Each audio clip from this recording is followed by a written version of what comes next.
దాన్ని అడ్డుకునే శక్తులు ఏ రూపంగా ఉన్నా ఏ పేరుతో ఉన్నా వాటికి తలొగ్గకుండానే ముందుకు సాగాలని ఒక స్థిరమైన నిర్ణయం తీసుకున్నాకనే ప్రెస్ మీట్ పెడుతున్నాం. దీనికి అత్యంత ప్రాధాన్యత ఇస్తారని చెప్పి నేను ఆశిస్తున్నా. మీ సహకారం కోరుతున్నా నేను. ప్లీజ్.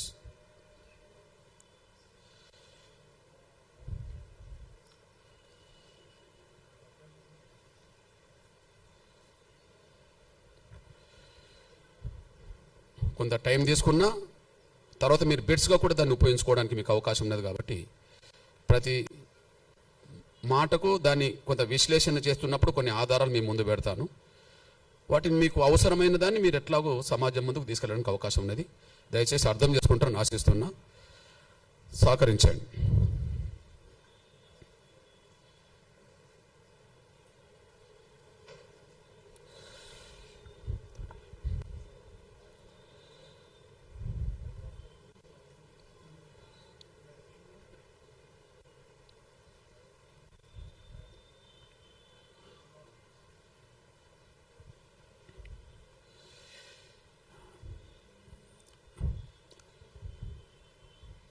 దేశంలో ఉన్నబడే దళితులు క్రైస్తవ మతం పుచ్చుకుంటే వాళ్ళ ఎస్సీ హోదా రద్దే అని సుప్రీంకోర్టు ఇచ్చిన తీర్పును, ఆ తీర్పుపై మేము తీవ్రంగా ఖండిస్తున్నాం. ఎంఆర్పిఎస్ పరంగా అందుకు బలమైన నిరసన కూడా మేము తెలియజేస్తాం. క్రైస్తవ మతంలోకి దళితులు మారితే వాళ్ళ ఎస్సీ హోదా రద్దు అనే తీర్పును మేము ఖండిస్తున్నాం. దానిపై బలమైన నిరసన కూడా వ్యక్తం చేస్తాం.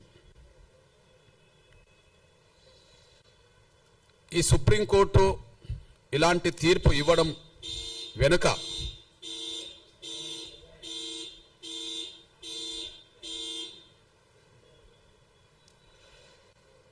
Supreme court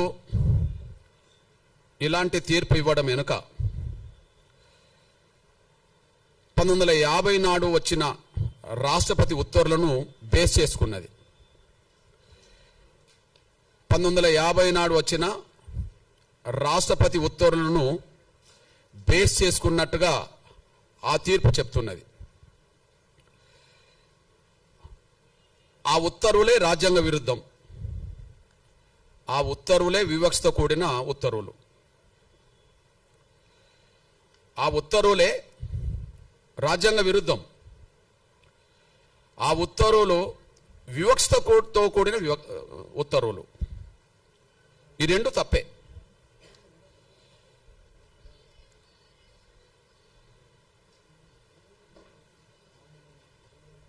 please. నేను ముందు గుర్తు చేస్తున్నది ఏంటంటే, దళితులు క్రైస్తవులకు మారితే రద్దు కావాల్సింది ఎస్సీ హోదా కాదు. ఈ పార్లమెంటుకు చిత్తశుద్ధి ఉంటే, న్యాయ వ్యవస్థకు చిత్తశుద్ధి ఉంటే, లేదా ఉత్తర్వులు ఇచ్చే రాష్ట్రపతులకు చిత్తశుద్ధి ఉంటే రద్దు చేయాల్సింది కుల వ్యవస్థనే. కుల వ్యవస్థను రద్దు చేయండి. రద్దు కావాల్సింది ఎస్సీ హోదా కాదు. ఈ దేశంలో రద్దు కావాల్సింది కుల వ్యవస్థ. కుల వ్యవస్థను రద్దు చేసే చర్యలు తీసుకోండి, మేము స్వాగతిస్తాం, సమర్థిస్తాం. కుల వ్యవస్థను రద్దు చేసే చర్యలు ఎవరు తీసుకున్నా, ఏ పార్టీ, ఏ సంఘం, ఏ సంస్థ తీసుకున్నా వాళ్ళతో కలిసి పనిచేస్తాం, వాళ్ళకి అండగా నిలబడతాం. అందువల్ల దళితులు క్రైస్తవులు మారితే సుప్రీంకోర్టు ఎస్సీ హోదా రద్దు చేయడానికి తీర్పిచ్చిందేమో కానీ మేము కోరుతున్నది కుల వ్యవస్థనే రద్దు చేయమని మేము కోరుతున్నాం. ఆ కుల వ్యవస్థను రద్దు చేయడానికి ఎవరు ముందుకొచ్చినా వాళ్ళతో కలిసి పనిచేస్తాం, వాళ్ళకి అండగా నిలబడతాం. ఎందుకు ఆ మాట మాట్లాడుతున్నామంటే, ఈ దేశ కుల వ్యవస్థలో అత్యంత బాధితులం దళితులమే. ఈ దేశ కుల వ్యవస్థలో అత్యంత బాధితులం దళితులమే. పశువుల కంటే హీనంగా చూడబడ్డది ఈ దేశంలో కుల వ్యవస్థలో దళితులే.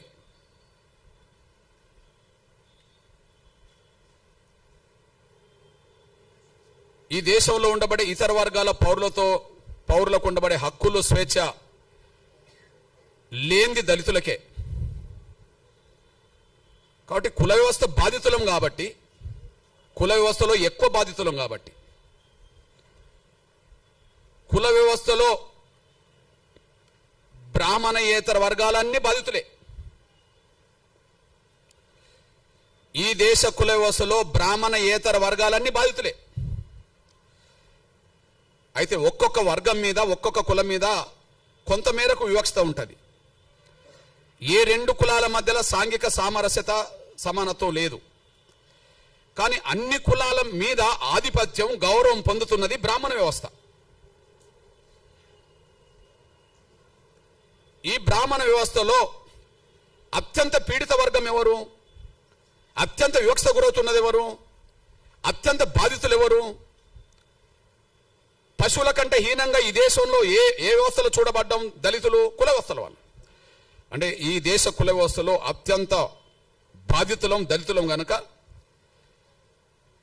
ఆ దళిత బాధితుల వర్గం నుంచి మేము మాట్లాడుతున్నాం. కుల వ్యవస్థను రద్దు చేయండి. ఎస్సీ హోదా కాదు, కుల వ్యవస్థను రద్దు చేయమని మేము డిమాండ్ చేస్తున్నాం. కుల వ్యవస్థను ఏ పార్టీ సమర్థిస్తుందో బహిరంగపరచమనండి. అస్పృశ్యత అనేది ఏ వ్యవస్థ నుంచి వచ్చిందో రాజకీయ పార్టీలు బహిరంగపరచాలి. ఈ ప్రపంచంలో ఎక్కడ లేని అస్పృశ్యత ఈ దేశంలో ఏ వ్యవస్థ ద్వారా వచ్చిందో బహిరంగపరచాలి. కుల వ్యవస్థను సమర్థించేటోళ్ళంటే కుల వ్యవస్థను సమర్థించిన వాళ్ళే. కుల వ్యవస్థను కుల వ్యవస్థను వ్యతిరేకించిన వాళ్ళంటే సమానత్వాన్ని కోరుకున్న వాళ్ళే.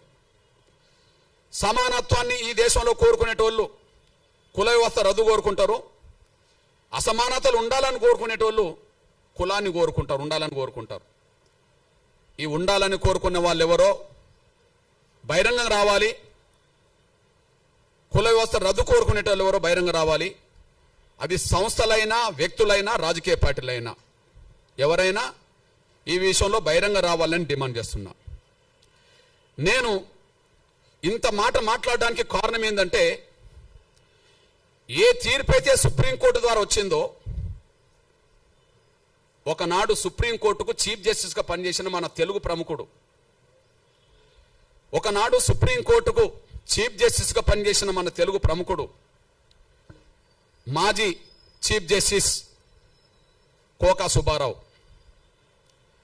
మాజీ చీఫ్ జస్టిస్ కోకా సుబ్బారావు ఈ తెలుగు నేల మీద అంబేద్కర్ గురించి, అంబేద్కర్ భావజాలం గురించి పరిచయం చేసిన మొదటి పుస్తకం డాక్టర్ ఎన్లూరి రాసింది. అది 6 దశాబ్దాల క్రితం వచ్చేసింది, ఇప్పటిది కాదు. 6 దశాబ్దాల క్రితం వచ్చింది, ఇప్పటిది కాదు. దానికి ముందు మాట రాసింది అప్పుడే.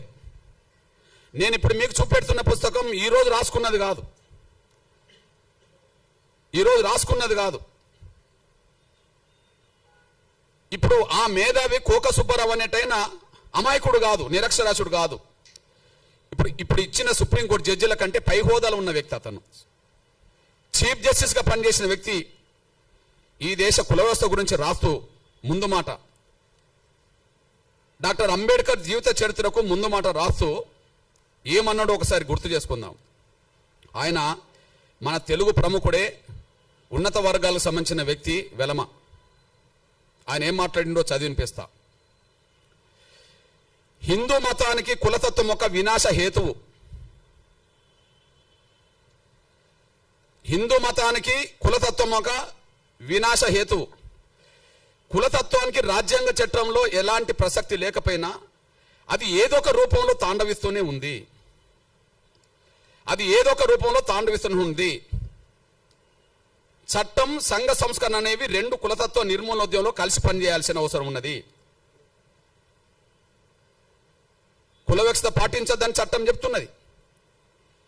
కానీ కుల వివక్షత పాటించద్దని ప్రధానంగా రాజకీయ పార్టీలు, వ్యవస్థ నడిపే సంస్థలు బలంగా ముందుకు రావట్లేదు, దళితులు తప్ప. అందులో గొప్ప మాట రాశాడు. చట్టం, సంఘ సంస్కరణ అనేది రెండు కులతత్వ నిర్మూలోద్యమంలో కలిసి పనిచేయాల్సింది. అట్లా పనిచేయకుండా కుల నిర్మూలన జరగదు. అంతకంటే ముఖ్యంగా ఇంకో మాట చెప్తాడు. అస్పృశ్యత అంతం కావాలంటే కుల వ్యవస్థను కూకటి వేలతో కూల్చివేయాలి. అస్పృశ్యత అంతం కావాలంటే కుల వ్యవస్థను కూకటి వేలతో కూల్చివేయాలి. ఎందుకంటే అస్పృశ్యతకు కుల వ్యవస్థే మూల కారణం. ఇది నేను రాసింది కాదు. ఇప్పుడు ఇచ్చిన సుప్రీంకోర్టు జడ్జీల కంటే పెద్ద ఆయన చీఫ్ జస్టిస్ హోదాలో 16/4/1968 ఈ ముందు మాట రాశాడు. మళ్ళీ చెప్తున్నా, అస్పృశ్యత అంతం కావాలంటే కుల వ్యవస్థను కూకటి వేలతో కూల్చివేయాలి. ఎందుకంటే అస్పృశ్యత కుల వ్యవస్థనే కారణం. కాబట్టి అస్పృశ్యతను తొలగించాలంటే కుల వ్యవస్థ నిర్మూలన జరగాలి. కాబట్టి కుల వ్యవస్థ రద్దు అయితే పోయేదేంది? కుల వ్యవస్థ ఉండాలని ఎవరు కోరుకుంటుంటే బహిరంగ రావాలి. అస్పృశ్యతకు మూల కారణం కుల వ్యవస్థ. కుల వ్యవస్థ రద్దు కాకుండా శాశ్వతంగా అస్పృశ్యత నిర్మూలన జరగదు. ఒక చట్టం మాత్రమే పరిమితం చేస్తే, సంఘాలు, పార్టీలు పట్టించుకోకపోతే యథావిధిగా కొనసాగుతుంది. మనం చూస్తూనే ఉన్నాం. అట్లాంటప్పుడు కుల వ్యవస్థ రద్దు చేయాల్సిన బాధ్యత ఉన్నది కదా. ఆ మేధావి చెప్పిన మాటకు విలువనివ్వాలి కదా. ఆయన సుప్రీంకోర్టు చీఫ్ జస్టిస్ కదా. రెండో విషయం, మన దేశం బలహీనపడడానికి, మన దేశం ప్రపంచంలో గౌరవాన్ని పొందకపోవడానికి, మన దేశం బలహీనపడడానికి, మన దేశంలో ఉండబడే 140 కోట్ల మందిలో కేవలం భారతీయులమనే ఒక స్పృహ లేకపోవడానికి, కులమే కారణం కదా. ఇది ఈ దేశంలో ఒక మాయని మచ్చ కదా. భారతదేశానికి ఏ వస్త మాయని మచ్చ?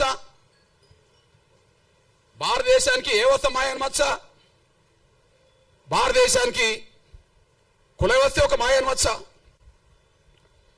అందుకు సాక్ష్యం మీ దృష్టికి తీసుకొస్తున్నా. ఈ దేశం బలహీనపడ్డది కుల వ్యవస్థ వల్ల. ఒకనాడు అఖండ భారత్లో ఉన్నాం. ఒకనాడు మనం అఖండ భారత్ అని చెప్పుకునే వాళ్ళం. ఇప్పుడున్న భారతే అఖండ భారత్ కాదు కదా. పోనీ పాకిస్తాన్ విభజన కంటే ముందు ఉన్న భారత్ కూడా ఇప్పుడు లేదు కదా. పాకిస్తాన్ కంటే ముందు, పాకిస్తాన్ భారతదేశంలో బాగా ఉన్నప్పుడు కూడా అంతకుముందు అఖండ భారత్ అన్నాం కదా. అఖండ భారత్ లేదు కదా. మన నుంచి భారతదేశం అనే ఈ దేశం నుంచి పాకిస్తాన్ విడిపోయింది కదా.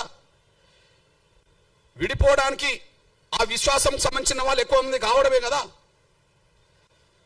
మరి ఆ విశ్వాసంలోకి ఎక్కువ మంది పోవడానికి కారణం ఏంది? బౌద్ధ మతంలోకి ఇతరులు పోవడానికి కారణం ఏంది?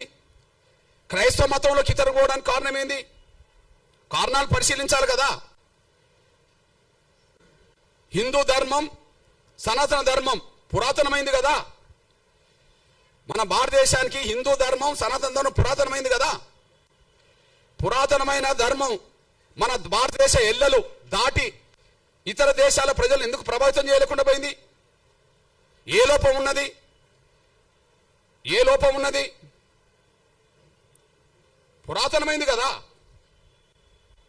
సనాతన ధర్మం తర్వాతనే, లేదా హిందూ విశ్వాసం తర్వాతనే క్రైస్తవం వచ్చింది కదా. ఇస్లాం వచ్చింది కదా.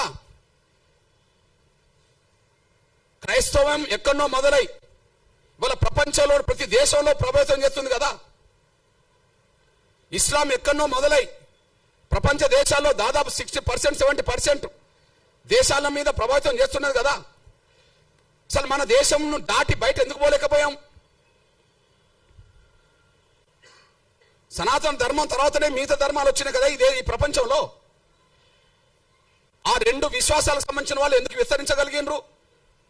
మనం ఎందుకు కుచించకపోయినాం? మన ధర్మంలో ఉండే లోపం ఏంటిది? సనాతన ధర్మంలో ఏదైనా లోపం ఉన్నదనుకుంటే కుల వ్యవస్థను సమర్థిస్తూనే ఉంటుంది. హిందూ ధర్మంలో ఏదైనా లోపం ఉన్నదంటే కుల వ్యవస్థను సమర్థిస్తున్నట్టుగానే ఉంటుంది. కుల వ్యవస్థను సమర్థిస్తే అందులో లోపం ఉన్నట్టే. అది హిందూ ధర్మమైనా సనాతన ధర్మమైనా. కుల వ్యవస్థను సమర్థించకపోతే హిందూ ధర్మమే గొప్పది కావచ్చు, సనాతన ధర్మమే గొప్పది కావచ్చు. కానీ పురాతనమైన సనాతనమైన మన ధర్మం ప్రపంచాన్ని ప్రభావితం చేయలేకుండా పోయింది. కానీ ఇస్లాం ధర్మం మాత్రం ప్రపంచాన్ని ప్రభావితం చేస్తున్నది. ఈ దేశంలో మసీదులు లేని ఊరు కనిపిస్తుందా? ఈ దేశంలో చర్చిలు లేని ఊరు కనిపిస్తుందా? ఇస్లాం ఎక్కడ పుట్టింది, ఇవాళ ప్రపంచంలో ఏ స్థాయిలో నిలబడ్డది? క్రైస్తవ్యం ఎక్కడ పుట్టింది, ఈ ప్రపంచంలో ఏ స్థాయిలో నిలబడ్డది? ఈ రెండింటికంటే ముందు హిందూ ధర్మం సనాతన ధర్మం అయినప్పుడు ప్రపంచాన్ని ఎందుకు ప్రభావితం చేయలేకుండా పోయినాం? మన లోపం ఏంటి? అఖండ భారత్ లేదు, స్వాతంత్రం కంటే ముందున్న భారత్ కూడా లేదు. అఖండ భారత్ లేదు, స్వాతంత్రం కంటే ముందున్న భారత్ కూడా లేదు. మన లోపాన్ని సరి చేసుకోకపోతే, మన లోపానికి కారణమైన కుల వ్యవస్థను రద్దు చేసుకోకపోతే ఇంకొక 100 ఏళ్లకు ఈ ఉన్న భారత్ ఉంటుందని గ్యారంటీ లేదు. వాస్తవం, సత్యం మాట్లాడడానికి భయపడాల్సిన అవసరం లేదు. ఎందుకు అఖండ భారత్ లేకుండా పోయిందో స్పష్టం చేయండి. ఎందుకు ఉన్న భారత్ కూడా భారత్ లేకుండా పోయిందో, స్వాతంత్రం కంటే ముందున్న భారత్ స్వాతంత్రం తర్వాత ఎందుకు లేకుండా పోయిందో స్పష్టం చేయండి. ఈ దేశంలో ఏ విశ్వాసాలు పెరిగినాయో స్పష్టం చేయండి. ఆ విశ్వాసాలు పెరగడానికి, విశ్వాసాలు గల ప్రజలు పెరగడానికి, ఆ సంఖ్య పెరగడానికి ఏం కారణమో చేయండి. ఎక్కడనో పుట్టిన ఇస్లాం ప్రపంచాన్ని ప్రభావితం చేస్తూ దేశంలో ఉన్నది కదా. ఆ ధర్మంలో లోపం ఉంటే ప్రపంచాన్ని ఎందుకు ప్రభావితం చేస్తుంది? క్రైస్తవ ధర్మంలో లోపం ఉంటే ప్రపంచాన్ని ఎందుకు ప్రభావితం చేస్తున్నది? మన ధర్మంలో సత్యం ఉంటే ఎందుకు బయటికి వెళ్ళలేకుండా పోయినాం? మన లోపానికి కారణం ఏంది? ఈ దేశ వ్యవస్థలో, మన ధర్మంలో కుల వ్యవస్థను ఎప్పుడైతే సమర్థించడం మొదలు పెట్టామో అక్కడి నుంచి ఒక మాయను మచ్చగా, ఈ కుల వ్యవస్థలో అందరూ సమానం కాదనే భావనతో, ప్రత్యేకంగా దళితులను మనుషులుగా చూడకుండా వివక్షతగా, అంటరాని వాళ్ళుగా చూడడం వల్ల ఎవరొచ్చి మా ధర్మం గొప్పదని ప్రచారం చేస్తే, ఎవరొచ్చి మా ధర్మంలో సమానత్వం ఉన్నదని ప్రచారం చేస్తే, ఎవరొచ్చి మా ధర్మంలో అసమానతలు లేవని ప్రచారం చేస్తే, అసమానతలు గురవుతున్న వర్గాలు సమానత్వం దిశగా అడుగులేయడం కోసం ఎన్నో మార్గాలు ఎన్నుకున్నారు. ఇక్కడ మీ అన్నగా చెప్తున్నా నేను, 1950 ఆర్డర్, రాష్ట్రపతి ఆర్డర్ రాజ్యాంగ విరుద్ధం కదా. రాజ్యాంగ విరుద్ధంతో పాటు అది వివక్షత కదా. రాజ్యాంగ విరుద్ధం ఎందుకంటున్నా? భారత రాజ్యాంగంలో ఆర్టికల్ 25 ఉన్నది కదా. ఆర్టికల్ 25 ఏం చెప్తుంది? ఈ దేశ పౌరులకు వాళ్ళు ఇష్టమున్న మతాన్ని ఎన్నుకోవచ్చు, వాళ్ళు ఇష్టమున్న మత విశ్వాసాలు కలిగి ఉండవచ్చు అని చెప్పి ఆర్టికల్ 25 చెప్తున్నది కదా. ఆర్టికల్ 25 చెప్తున్నది కదా. అదే సమయంలో ఆర్టికల్ 14, 15 ఏం చెప్తున్నది? సమానత్వం హక్కు అని చెప్తున్నది కదా. లింగపరంగా, మతపరంగా, కులపరంగా వివక్ష ప్రదర్శించొద్దు, భారతీయులందరి పట్ల సమానంగా చూడాలని చెప్పి ఆర్టికల్ 14, 15 చెప్తున్నది కదా. మత స్వేచ్ఛ ఉన్నది, సమానత్వం అందరినీ సమానంగా చూడమని ఉన్నది. మరి ఇప్పుడు దళితులు మాత్రమే క్రైస్తవ మతంలో తీసుకుంటే ఎస్సీ హోదా రద్దు అవుతుందని ఎట్లా ఆర్డర్ వస్తుంది? దళితులు మాత్రమే క్రైస్తవ మతం తీసుకుంటే ఎస్సీ హోదా రద్దు అవుతుందని చెప్పి ఎట్లా ఆర్డర్ వస్తుంది? ఆ ఆర్డర్ను సమర్థిస్తూ ఎట్లా తీర్పు వస్తుంది? నేను ఎందుకు ఈ మాట మాట్లాడుతున్నంటే, ఈ దళిత వర్గం నుంచి ఇప్పటికీ భక్తులే. ఈ దళిత వర్గం నుంచి ఎవరన్నా క్రైస్తవ మతంలో చేరుకుంటే ఇప్పటికీ భక్తులే. కానీ క్రైస్తవ మతాన్ని ప్రచారం చేసే పెద్ద పెద్ద మిషనరీ సంస్థలు ఉన్నత వర్గాలు, పెద్ద పెద్ద మిషనరీ సంస్థలు ఉన్నత వర్గాలు. అందులో బ్రాహ్మణులు ఉన్నారు, అందులో వైశ్యులు ఉన్నారు, అందులో బ్రాహ్మణులు ఉన్నారు. ఇక్కడ తెలుగు నేల మీద కమ్మ వాళ్ళు ఉన్నారు, రెడ్లు ఉన్నారు, కాపులు ఉన్నారు, అందరూ ఉన్నారు. ఇక్కడ కుట్ర జరిగింది. ఆర్డర్ కంటే ముందు కుట్ర జరిగింది. ఈ 1950లో వచ్చిన ఆర్డర్ రాజ్యాంగ విరుద్ధము. ఆర్డర్ వివక్షతో కూడిన ఆర్డర్. అది ఆ వివక్షతో కూడిన ఆర్డర్ రావడానికి కారణం ఏంది? అప్పుడు ఇప్పుడు మత బోధకులు అగ్రకులాలే నా ఆరోపణ. అప్పుడు 100 ఏళ్ల క్రితం చరిత్ర, ఈనాటి చరిత్ర. 100 ఏళ్ల క్రితం చరిత్ర, ఈనాటి చరిత్ర. దళితులను మతం మార్చుకుంటే వాళ్ళ ఎస్సీ హోదా ఇయ్యాలనా వద్దా అని చర్చ జరిగినప్పుడు, వాళ్ళ ఎస్సీ హోదా ఇయ్యాలనా వద్దా అని చర్చ జరిగినప్పుడు, ఈ దేశంలో మేము అందరూ సమానమే, ఈ దేశంలో మేము అందరం సమానమే, మాకు ఎలాంటి ఎస్సీ హోదా వద్దు, మాకు రిజర్వేషన్లు వద్దు అని చెప్పి రాజ్యాంగ సభలో చర్చల్లో పాల్గొన్నది ఈ దేశ క్రైస్తవుల తరపున ఒక దళితుడు లేడు. దళితులు క్రైస్తవులుగా భక్తులుగా మిగిలిపోయినరు. కానీ క్రైస్తవ ప్రచారం చేసింది, క్రైస్తవ మతం సమానత్వంతో కూడుకున్నదని ప్రచారం చేసింది ఎవరన్నా ఉంటే, దేశంలో పేరు గల్ల వాళ్ళు ఎవరన్నా ఉంటే అప్పుడు ఇప్పుడు అగ్రకులాలే. వాళ్ళు మారవచ్చునా? వాళ్ళు మారమని చెప్పవచ్చునా? వాళ్లకు ఈ ఆర్టికల్ ఏదైతే ఈ రాష్ట్రపతి ఇచ్చిన 1950 ఆర్డర్ అయితే వాళ్ళకు వర్తించదా? కుట్ర జరిగింది. రాజ్యాంగం రాయడానికంటే ముందు రాజ్యాంగ సభ చర్చల్లో మైనార్టీల హోదా, అణగారిన వర్గాలకు సంబంధించిన వాళ్ళ మతపరమైన హోదా ఎట్లా ఉండాలని చర్చ జరిగినప్పుడు ఆ చర్చల్లో ఈ దేశ క్రైస్తవ ప్రతినిధులుగా 4 పాల్గొన్నారు. ఈ దేశ క్రైస్తవ ప్రతినిధులుగా 4 పాల్గొన్నారు. ఈ 4లో ఈ కమిటీకి చైర్మనే మీ దృష్టికి తీసుకొస్తున్నా. అల్పసంఖ్యాక వర్గాల సబ్ కమిటీ, అడ్వైజరీ కమిటీ. అంటే రాజ్యాంగంలో అల్పసంఖ్యాక వర్గాలకు, దళితులకు, పేద వర్గాలకు ఎలాంటి ఉండాలని చెప్పినప్పుడు అంటే అంబేద్కర్ కూడా ఉంటాడు. కానీ దీనికి చైర్మన్ ఎవరు? హెచ్సి ముఖర్జీ, పశ్చిమ బెంగాల్. ఆయన ఎవరు? బ్రాహ్మణ్. ఎవరి తరఫున పాల్గొన్నాడు? ఈ దేశ భారతీయ క్రైస్తవుల తరఫున పాల్గొన్నాడు. ఈ దేశ భారతీయ క్రైస్తవుల తరఫున పాల్గొన్నాడు. ఎవరు ఆయన? బ్రాహ్మణ్. ఓకే. ఇంకొక ఆయన ఫాదర్ జెరోమ్ డిసోజా, ఈయన పాల్గొన్నాడు. ఈయన అగ్రకుల వ్యక్తే. ఇంకొక ఆయన రాజకుమారి అమృత్ కౌర్, ఈమె రాజకుటుంబంలో పుట్టింది. అట్లనే పీకే సాల్వే, ఈయన కూడా అగ్రకులస్తుడే. వీళ్ళు 4 ఈ దేశ క్రైస్తవులకు ఏం రావాలి అనే కాడ మాట్లాడినరు. మాకు రిజర్వేషన్లు వద్దన్నారు.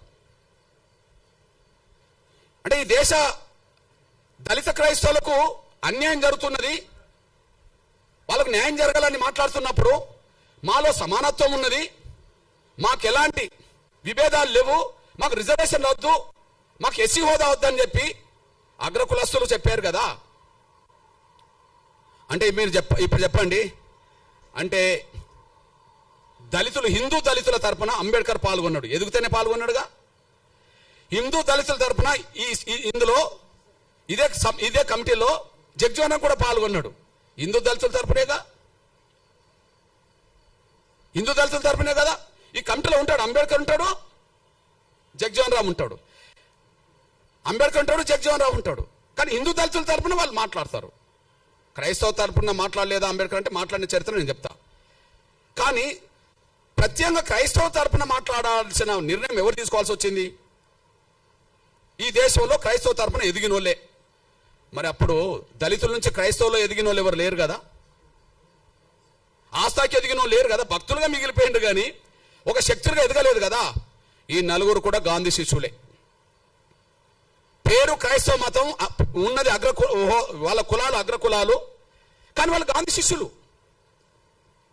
గాంధీ చేసిన మోసం వల్ల హిందూ దళితులు మోసపోయినరు, దళిత క్రైస్తవులు మోసపోయినరు. ఏ మోసం? హిందూ దళితులు ఎక్కడ మోసపోయినరు? హిందూ దళితులకు ప్రత్యేక నియోజకవర్గాలు ఉండాలని కమ్యూనల్ అవార్డు వచ్చింది కదా. కమ్యూనల్ అవార్డు రద్దు చేయించడం కోసం కదా గాంధీ నిరాదీక్ష చేసింది. ఆయనను బతికించడం కోసం కదా అంబేద్కర్ రాజీపడాల్సి వచ్చింది. అంటే ప్రత్యేక నియోజకవర్గాలు పోయినాయి కదా. ఎస్సీలు నిలబడ్డ నియోజకవర్గాల్లో ఎస్సీలే ఓట్లేసుకొని గెలిపించుకోవాలనేది పోయింది కదా. ఇది పోవడానికి కారణం గాంధీ కదా. అంటే హిందూ దళితులను మోసం చేసింది గాంధీ కదా. హిందూ దళితుల జీవితాలు అడ్డుకున్నది గాంధీ కదా. దళితులు క్రైస్తవ మతం తీసుకుంటే క్రైస్తవ మతం తీసుకున్న దళితులకు ఎస్సీ హోదా అవసరం లేదని చెప్పి మాట్లాడిచ్చింది కూడా అగ్రకులాల క్రైస్తవ పెద్దలతోటే కదా. వీళ్ళు ఈ నలుగురు గాంధీ శిష్యులే కదా. అంటే దళిత క్రైస్తవులకు ఆనాడు మోసం జరగడానికి, దళిత హిందువులకు మోసం చేయడానికి గాంధీ పన్నిన కుట్ర కారణం కదా. ఇది వాస్తవం కదా. ఇది వాస్తవమే కదా. అదే సమయంలో మీ అన్నగా చెప్తున్నా నేను, అంబేద్కర్ అభిప్రాయం మొదటి నుంచి నిర్దిష్టంగా ఉన్నది. అంబేద్కర్ అభిప్రాయం మొదటి, ఆయన హిందూ దళితుడుగానే పాల్గొన్నాడు ప్రతి చోట. ఆయన ఎన్నికలు నిలబడ్డా హిందూ దళితుడుగా నిలబడ్డాడు. రిజర్వేషన్ సీట్ల నుండి ఆయన ఎక్కడైనా హిందూగానే ఉన్నాడు. ఆయన బౌద్ధ మతం తీసుకున్నది ఎప్పుడు? అక్టోబర్ 14, 1956లో. ఆ తర్వాత 2 నెలలు కూడా తర్వాతనే చనిపోయాడు. అంటే అంతకుముందు బౌద్ధ మతం తీసుకోవడానికంటే ముందు, అంటే చనిపోవడానికి 2 నెలల ముందు కూడా ఈయన హిందువే కదా.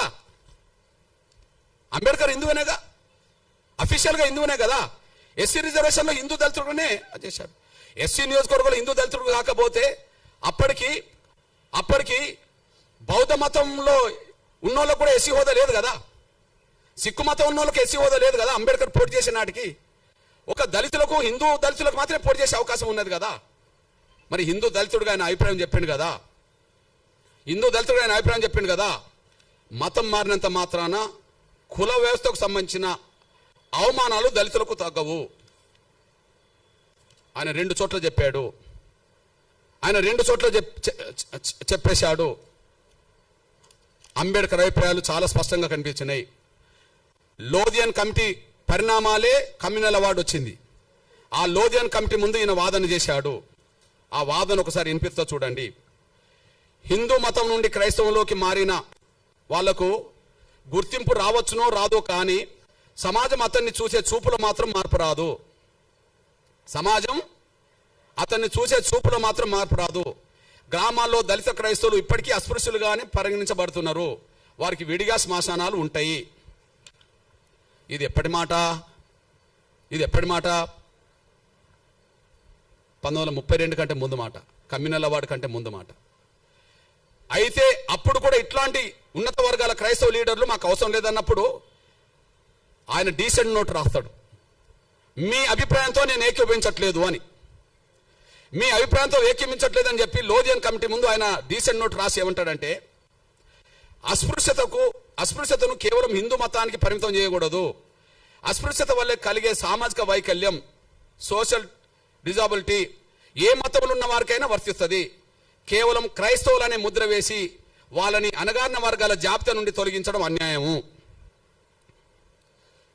వాళ్ళను అణగారిన వర్గాల జాబితా నుండి తొలగించడం అనేది అన్యాయము. ఇది ఎప్పుడు రాశాడు? ఆర్డర్ రాకముందే రాశాడు. 1950 ఆర్డర్. కానీ ఇది కమ్యూనల్ అవార్డు కంటే ముందు ఆయన డీసెంట్ నోట్ రాశాడు. దళితులు మతం మార్చుకుంటే వాళ్ళ ఎస్సీ హోదా రద్దు చేస్తామని మాట్లాడడం అనేది అది న్యాయం కాదు, అది మంచిది కాదని చెప్పి ఆయన స్పష్టం చేశాడు. అంతేకాకుండా చాలా సందర్భాల్లో ఆయన మాట్లాడాడు. రాజ్యాంగ సభలో కూడా మాట్లాడాడు.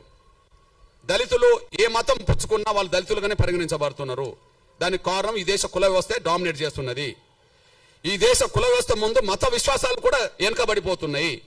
మళ్ళీ చెప్తున్నా, ఈ దేశ కుల వ్యవస్థ ముందు మత విశ్వాసాలు కూడా వెనుకబడిపోతున్నాయి. మత విశ్వాసాల కంటే కుల వ్యవస్థకు ఉండబడే దాని మీదనే ఎక్కువ ప్రాధాన్యత ఉన్నది. కాబట్టి దళితులు ఏ మతం పుచ్చుకున్నా వాళ్ళు దళితులుగానే ఉంటారని చెప్పి ఆయన స్పష్టం చేశాడు. అంతేకాకుండా మీ అన్నగా ఒక విషయం గుర్తు చేస్తున్నా నేను. షోలాపూర్ సభలో ఎప్పుడు పెట్టినంటే 1937లో పెట్టిండు. మతం మారడం వల్ల ఆత్మగౌరవం వస్తుందని ఆశించి చివరికి అటు ఆత్మగౌరవం దక్కక ఇటు లౌకికవాద రిజర్వేషన్ కోల్పోయి దళిత క్రైస్తవులు రెండు పడవల మీద ప్రయాణం చేస్తున్నారని ఆయన అభివర్ణించారు. ఇటు హక్కులు పోయినాయి, ఇటు గౌరవం పోయింది. హక్కులు పోయినాయి, అటు గౌరవం పోయింది. దళిత క్రైస్తవులు అయినంత మాత్రాన ఉన్నత వర్గాల క్రైస్తవులలో పెట్టే సమాధుల కాడ వీళ్ళని పెడతారా? గౌరవం లేదు, అందులో మారిందని చెప్పి హక్కులు పోయినాయి.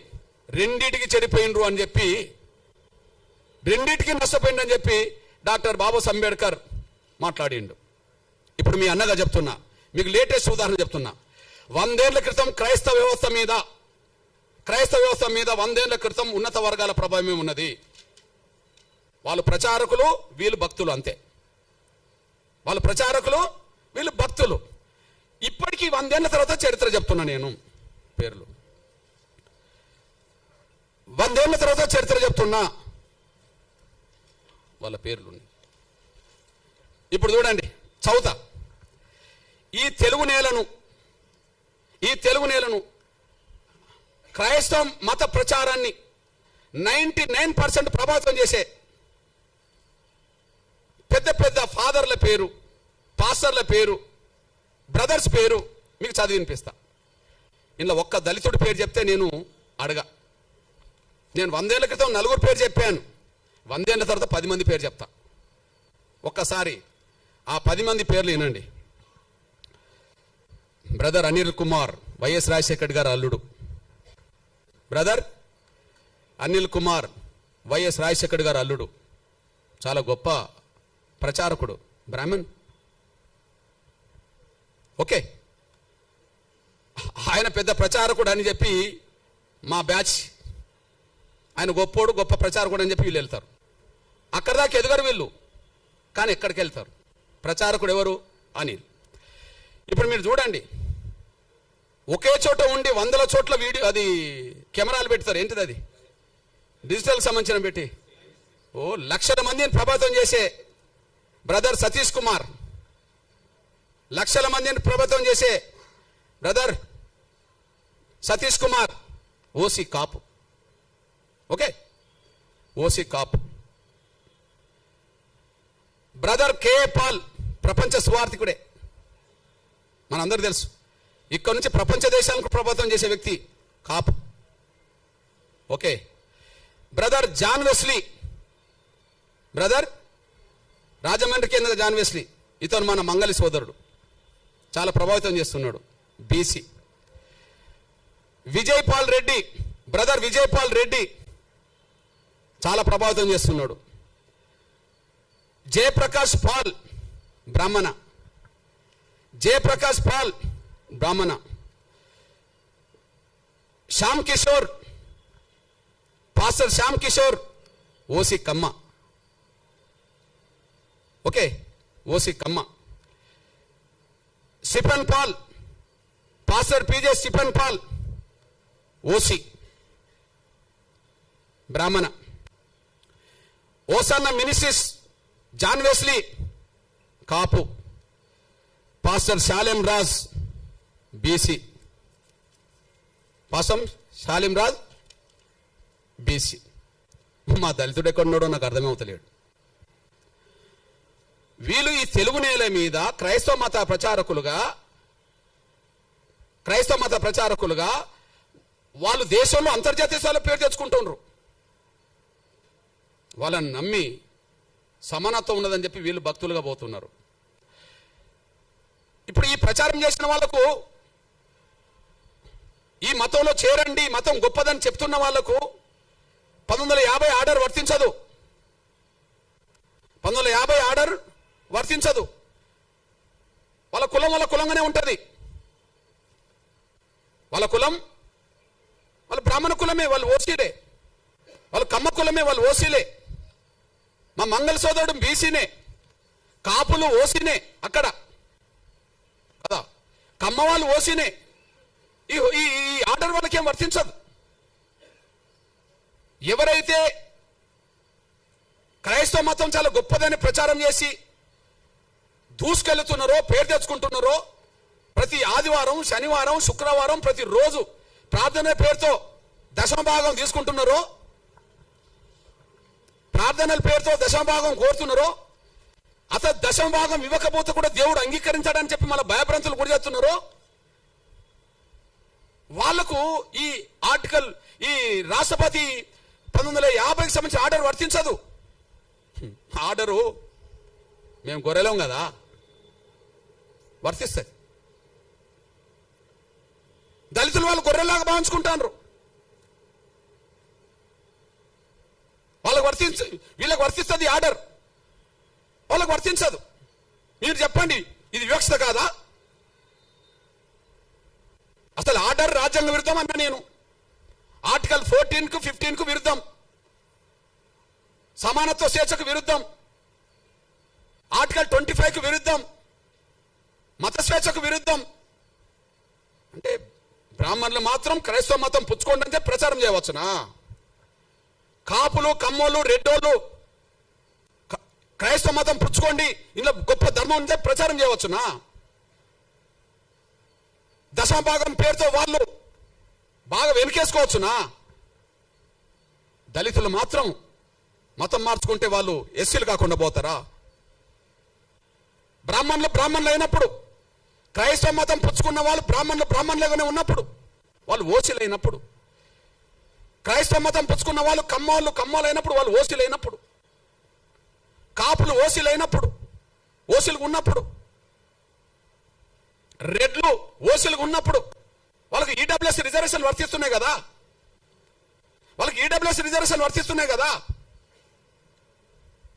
ఇప్పుడు ఎస్సీ ఎస్టీ యాక్ట్ వీళ్ళకి వర్తించదు, రేపు రిజర్వేషన్ వర్తించవద్దు అని అంటుండ్రు కదా. ఎస్సీ యాక్ట్ వర్తించదు, రేపు రిజర్వేషన్ కూడా వర్తించవని మీరు తీర్పులు చెప్పారు కదా ఆర్డర్ పట్టి. అంటే వాళ్ళకు రిజర్వేషన్ కూడా వర్తించవచ్చునా? వాళ్ళ కులహోదాగానే ఉండాలనా? వాళ్ళ కులహోదాను ఉండాలి. వాళ్ళ బ్రాహ్మణులు ఓసీ హోదా ఉండాలి. వాళ్ళు క్రైస్తవ మతం పుచ్చుకున్నా ప్రచారం చేసినా వాళ్ళ ఓసీ హోదా పోతలేదు, వాళ్ళ బ్రాహ్మణ కులం హోదా పోతలేదు, కమ్మాల హోదా పోతలేదు, రెడ్ల హోదా పోతలేదు, కాపుల హోదా పోతలేదు. చివరికి మా బీసీలు కొంతమంది ప్రచారకులు, మత ప్రచారకులు అవుతే వాళ్ళ హోదా బీసీలుగానే మంగళగానే ఉంటుంది. ఇక్కడ దళితులు మాత్రం మా మీద వివక్ష ఉన్నది నిజమే కదా, పోనీ మతం మార్చుకుంటా అంటే పోతా అని చెప్పి నమ్మిపోతే ఎస్సీ హోదా రద్దు చేస్తారా? ఇది వివక్ష కూడిన ఆర్డర్ కాదా? ఇది రాజ్యాంగ విరుద్ధం కాదా? ఇది వివక్షతో కూడిన ఆర్డర్ కాదా? ఇది రాజ్యాంగ విరుద్ధం కాదా? మా మీద రుద్దుతారా? మేమేం తినాలి, మేము ఏ విశ్వాసం కలిగి ఉండాలని మా మీద రుద్దుతారా? మేమేం తినాలి, ఏ బట్టలు కట్టుకోవాలి, ఏ విశ్వాసం కలిగి ఉండాలని రుద్దుతారా? ఆ రుద్దడం అనేది రాజ్యాంగ విరుద్ధం కాదా?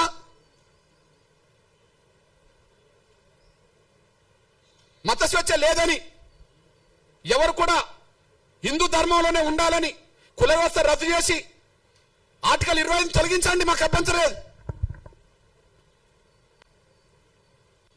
మత స్వేచ్ఛ వద్దు, అందరూ హిందువులుగానే ఉందాం, అందరూ సనాతన ధర్మాన్ని విశ్వసిద్దాం, అందరూ హిందువులుగానే ఉందాం, సనాతన ధర్మాన్ని విశ్వసిద్దాం. కుల వ్యవస్థ ఉండదు, కులాన్ని రద్దు చేస్తున్నామని చెప్పానండి. దాని ద్వారా మెజారిటీ ప్రజలు ఆర్టికల్ 25 ఉన్నా లేకపోయినా దాన్ని పట్టించుకోరు. మనకి ఇక్కడ అందరికీ స్వేచ్ఛ ఉంటే, అందరికీ గౌరవం ఉంటే, ఈ మత విశ్వాసాల్లో, హిందూ ధర్మంలో లేదా సనాతన ధర్మంలో ఏదో ఒక లోపం లేకపోతే, కుల వ్యవస్థను సమర్థించే వ్యవస్థ లేకపోతే ఇన్ని ఎందుకు వస్తాయి? మనం విస్తరించలేకుండా పోయినాం, కానీ వాళ్ళు విస్తరించుకుంటూ ఇక్కడికి వచ్చేశారు. ఆ విస్తరించేటప్పుడు అది కరెక్ట్ మంచిది అని చెప్పి ప్రచారం చేసింది అగ్రకులాల క్రైస్తవ ప్రచారకులే. వివక్ష గురైన వాడు పోతే మాత్రం అని హక్కు రద్దు చేస్తారు. ఇది న్యాయం కాదు, ధర్మం కాదు. ఇది గాంధీ కుట్రలో భాగం, ఇది గాంధీ కుట్రలో భాగం. గాంధీ ప్రత్యక్షంగా ఉండి కమ్యూనల్ అవార్డు అమలు కాకుండా అడ్డుకున్నాడు. గాంధీ పరోక్షంగా ఆనాడు రాజ్యాంగ సభ చర్చల్లో దళిత క్రైస్తవులకు రిజర్వేషన్ అవసరం లేదు, మేము అందరూ సమానమే అని చెప్పి 4 క్రైస్తవ అగ్రకులాల క్రైస్తవ పెద్దలతో అందులో రాయించుకున్నాడు. ఇది కుట్ర. నాటి నుంచి నేటి వరకు నాటి నుంచి నేటి వరకు వివక్షత కొనసాగుతుంది. నాటి నుంచి నేటి వరకు వివక్షత కొనసాగుతుంది. ఈ నేపథ్యంలో స్పష్టం చేస్తున్నాం. పోనీ అంబేద్కర్ అభిప్రాయం స్పష్టంగా ఉన్నది. అంబేద్కర్ విలువనిస్తుండ్రా? మేము అంబేద్కర్ను గౌరవిస్తామని మాట్లాడుతుండ్రు కదా. అంబేద్కర్ ప్రపంచ మేధావని మాట్లాడుతుండ్రు కదా. అంబేద్కర్ గొప్ప రాజనీతిజ్ఞుడు అని మాట్లాడింది కదా. మరి ఆయన అభిప్రాయానికి విలువనియాలి కదా. ఆయన అభిప్రాయానికి విలువనివ్వాలి కదా. ఈ దేశంలో మత వ్యవస్థ కంటే మత వ్యవస్థని మింగింది ఇప్పుడు కుల వ్యవస్థ కదా. ఏదో అంటారు చూడు, పాముకు పాలు పోస్తే కాటేయకుండా ఉంటుందా అంటే, సనాతన ధర్మంలో కులం లేదనేటోళ్ళు ఉన్నారు, సంతోషమే. హిందూ ధర్మంలో వివక్ష లేదని అంటారు, సంతోషమే. మరి సనాతన ధర్మానికి కులానికి సంబంధం లేనప్పుడు, హిందూ ధర్మంలో వివక్ష లేనప్పుడు కుల వ్యవస్థ మనకు అవసరమే లేదు కదా. కుల వ్యవస్థ ఇప్పుడు హిందూ ధర్మాన్ని కూడా బలి తీసుకుంటుంది కదా, సనాతన ధర్మాన్ని కూడా బలి తీసుకుంటుంది కదా. సాక్ష్యం ఏంటిది? సాక్ష్యం ఏంటిది? వెంకటేశ్వర స్వామి దేవాలయంకి వెళ్ళేటప్పటికీ అందరూ హిందువులే కనిపిస్తారు.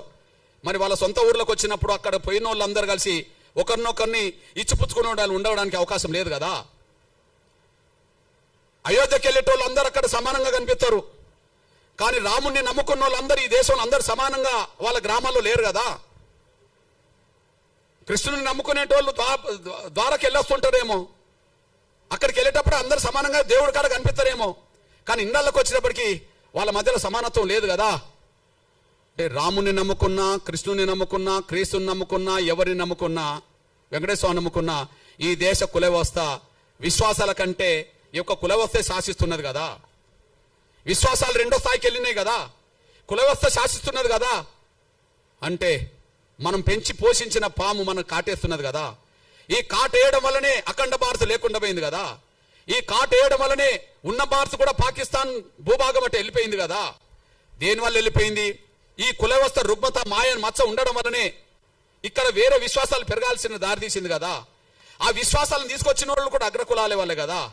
తీసుకొచ్చిన వాళ్ళది తప్పు కాదు, ప్రచారం చేసిన వాళ్ళది తప్పు కాదు, నమ్ముకున్న వాళ్ళది తప్పు అని చెప్పి దళితుల్ని బలి చేయాలని చూస్తే అది న్యాయం కాదనే విషయం కూడా మర్చిపోవద్దని నేను సవినం కోరుతున్నాను. నేను ఈ నేపథ్యంలో ఇక్కడ ముందు ఆర్డర్ ఏం చెప్పింది?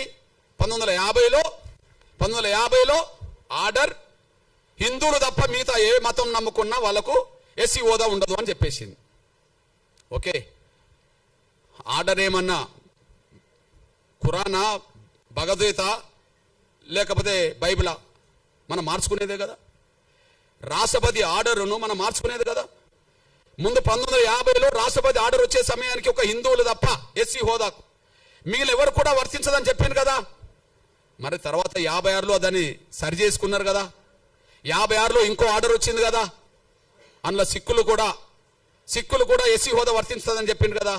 అంటే సిక్కుల్లో కూడా కుల వ్యవస్థ ఉన్నదని చెప్పినట్టే కదా. మరి మొదటి ఆర్డర్ రెండో ఆర్డర్ సవరించుకున్నారా లేదా? మొదటి ఆర్డర్ నుంచి రెండో ఆర్డర్ సవరించిందా లేదా? 50లో 56లో రెండో ఆర్డర్ను మళ్ళీ మూడో ఆర్డర్ సవరించిండ్రా లేదా? 90లో ఎవరికి అవకాశం ఇచ్చిండ్రు? బౌద్ధులకు అవకాశం ఇచ్చిండ్రా లేదా? అంటే బౌద్ధ మతంలో మళ్ళీ కుల వ్యవస్థ ఉన్నదని ఒప్పుకున్నారా లేదా? ముందేమో హిందూ వ్యవస్థే ఈ అస్పృశ్యతకు కారణమని చెప్పి మీరే మాట్లాడుతున్నారు. హిందూ వ్యవస్థ తప్ప మిగతా ఏ వ్యవస్థలో అస్పృశ్యత లేదని చెప్పిండ్రు. కానీ 50 వచ్చినప్పటికీ మళ్ళీ సిక్కుల్లో సమానత్వం బోధించిన కుల వ్యవస్థ ప్రభావితం చేస్తుందని మళ్ళీ చెప్పేశారు. తర్వాత బౌద్ధంలో సమానత్వం ఉన్నదని బౌద్ధం ప్రచారం చేసిన ఈ దేశ కుల వ్యవస్థలో మళ్ళా దళితులు అక్కడ దళితులుగానే ఉన్నారని మీరు చెప్పేశారు. అంతే కదా. మరి ఈ దేశంలో సమానత్వం గురించి క్రైస్తవ సమాజం ప్రచారం చేయవచ్చు, కానీ కుల వ్యవస్థ అధిగమించిందా లేదా? దాన్ని ప్రపంచంలో ఎక్కడ కుల వ్యవస్థ లేదు కాబట్టి క్రైస్తవం అంతా సమానత్వంగానే ఉంటుంది.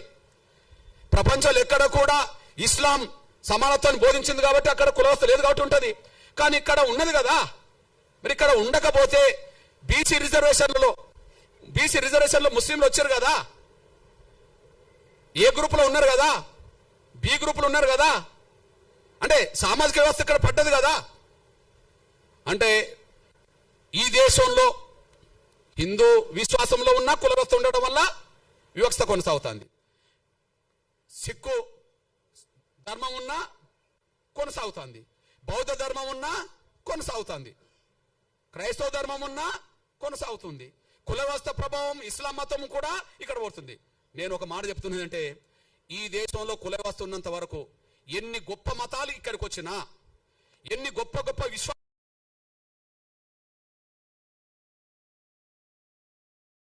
గొప్ప గొప్ప మతాలే కదా, చాలా గొప్ప మతాలని మనమే అంటున్నాం కదా. ఆ మతాలు ఇక్కడికి వచ్చినప్పుడు ఏ దానికి లోన్ అవుతున్నాయి? క్రైస్తవ మతం గొప్పదే, సమానత్వం ప్రదర్శించింది. మరి గద్దర్ కూడా పాట రాసింది కదా, మాల క్రైస్తవు, మాది క్రైస్తవు, రెడ్డి క్రైస్తవు, కమ్మ క్రైస్తవు, బ్రాహ్మ క్రైస్తవు అని చెప్పి ఒక పాట రాసింది కదా. క్రీస్తుని నమ్ముకునే వాళ్ళు ఒక్కరు అయితే మాల క్రైస్తవు, మాల చర్చీలు, మాదిగ చర్చీలు ఎందుకు వచ్చినాయి? కమ్మోల చర్చీలు, రెడ్డోల చర్చీలు ఎందుకు వచ్చినాయి? ఈ దేశానికి ఏ మతం వచ్చినా కుల వ్యవస్థ ఉన్నంత వరకు కుల వ్యవస్థ ప్రభావానికి లోన్ అవ్వాల్సిందే. సిద్ధాంతం సమానత్వం అయితే అది బయటనే, ఇక్కడికి వచ్చినప్పటికీ ఆ సిద్ధాంతం 100% పనిచేస్తలేదు. కుల వ్యవస్థనే ప్రభావితం చేస్తుంది, కుల వ్యవస్థ శాసిస్తుంది, కుల వ్యవస్థ అసమానతలు సృష్టిస్తుంది. కుల వ్యవస్థను రద్దు చేయనంత కాలం సమానత్వం ఇక్కడ ఉండదు. కాబట్టి సమానత్వం వైపు అడుగులు వేయాలంటే కుల వ్యవస్థ రద్దు కావాల్సిందే తప్ప ఎస్సీ హోదా రద్దు చేయడం వల్ల పరిష్కారం లేదనే విషయం మీ దృష్టికి తీసుకొస్తున్నాను. నేను 1950 ఆర్డర్ రాజ్యాంగ విరుద్ధం. 1950 ఆర్డర్ కేవలం దళితుల మీద పెట్టిన ఆంక్షలు. దళితులు మాత్రమే మారద్దు, మిగతా ఎవరు మారినా మాకు అభ్యంతరం లేదు. దళితులు మాత్రమే మారద్దు, ఇంకెవరు మారినా మాకు అభ్యంతరం లేదు. బ్రాహ్మణులు మారవచ్చు, మారేటట్టు చేయవచ్చు.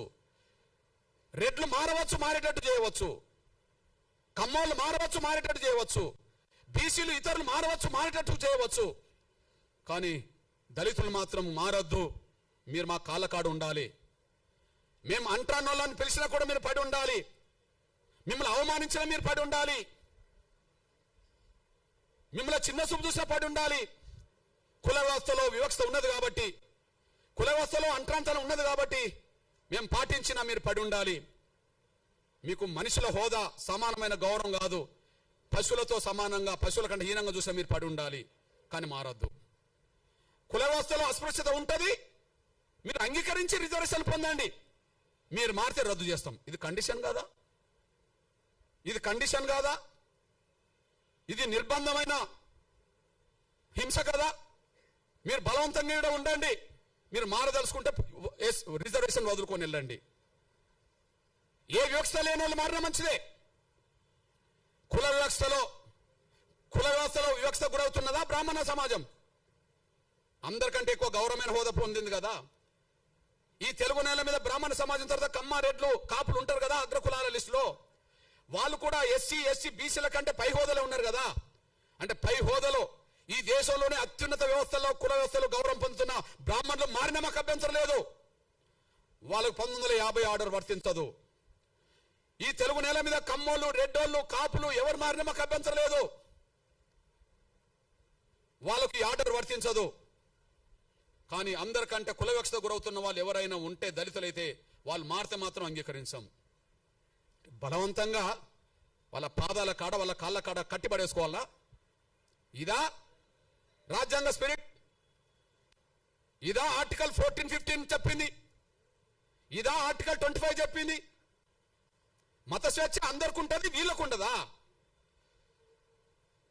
సమానత్వం అని మాట్లాడుతున్న వాళ్ళు మమ్మల్ని అడగదొక్కడానికి నిర్ణయాలు తీసుకుంటారా? ఇదేం పద్ధతి? నాటి నుంచి నేటి వరకు అదే కొనసాగుతుంది. ఇక పోతే నేను ఒక విజ్ఞప్తి చేస్తున్నా. నేను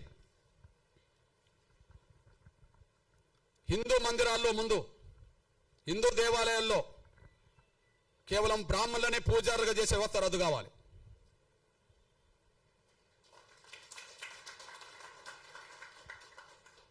కేవలం బ్రాహ్మణులనే పూజారుగా చేసే వ్యవస్థ రద్దు కావాలి. ఏంది అది పేటెంటా? ఎందుకు రద్దు కాదు? ఈ రాజ్యాంగంలో ఏదైనా రద్దు చేయవచ్చుగా. ఈ రాజ్యాంగం ఈ దేశంలో కుల వ్యవస్థ వద్దనుకుంటే రాజ్యాంగం రద్దు చేస్తుంది కదా. పార్లమెంట్లో బిల్లు పాస్ అవుతే రద్దు అవుతుంది కదా. దానికి అనుగుణంగా రాష్ట్రపతులు ఆర్డర్లు తీయవచ్చు కదా. ఎందుకు రద్దు కాదు? ఎందుకు రద్దు కాదు? నేను అంటున్నా, ఈ దేశ హిందూ దేవాలయాల్లో భక్తులు అన్ని వర్గాల వాళ్ళు ఉన్నప్పుడు పూజారులు మాత్రం, బ్రాహ్మణులు మాత్రం ఎందుకు ఉండాలి? వెంకటేశ్వర స్వామిని నమ్ముకున్న వాళ్ళు హిందూ సమాజంలో అన్ని వర్గాల వాళ్ళు ఉన్నారు. రాముణ్ణి నమ్ముకున్న వాళ్ళు హిందూ సమాజంలో అన్ని వర్గాల వాళ్ళు ఉన్నారు. ఓకే, కృష్ణుడిని నమ్ముకున్న వాళ్ళు, ఇతరులు నమ్ముకున్న వాళ్ళు అన్ని వర్గాల్లో ఉన్నారు కదా. దేవుడి దగ్గర, గర్భగుడి దగ్గర పూజా వృత్తి చేసే కాడ బ్రాహ్మణులు ఎందుకు ఉండాలి? వాళ్ళు ఏమైనా దైవదూతలా? దేవుడు బ్రాహ్మణులను మాత్రమే ఉండాలని ఎక్కడైనా చెప్పిండా? వెంకటేశ్వర స్వామి చెప్పిండా?